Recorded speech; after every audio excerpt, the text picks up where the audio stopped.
So Cameron, at one point, was exhibiting some extreme behaviors, things that we've never seen before. Going out in the public, she would be screaming and yelling, and she's normally nonverbal, very complacent, very mellow, very just incredible kiddo.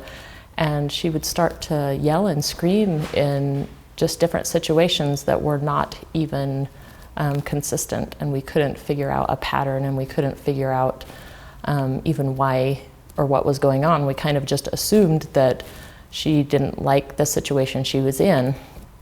And so we did get a referral to see a pediatric psychiatrist, and she agreed with Cameron's history that she seemed like that she was exhibiting some anxious behaviors.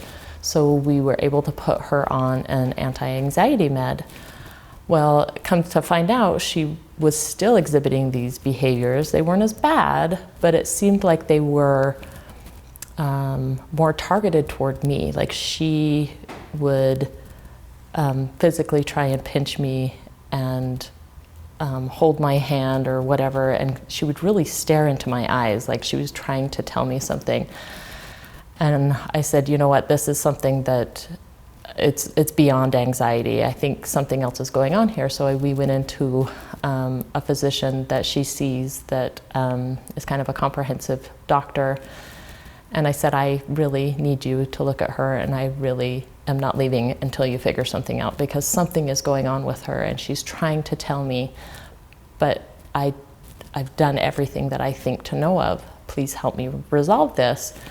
And come to find out, she was having chronic kidney stones. And so that's why it was not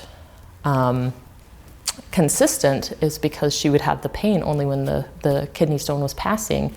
And so there was never an antecedent, there was never anything that could tell us what was happening. So after we got the kidney stone thing taken care of, she was 100% better. In fact, after we got the diagnosis of kidney stones, it was almost like she was relieved. She could, oh, okay, someone is finally listening to my pain. And it was a really huge blessing for our family that she finally got heard. She was listened to. And we really credit the doctor with figuring that out. And since then, we have weaned her off the anxiety med, and she's actually still doing pretty well too. So we haven't had too many anxious behaviors or episodes of depression.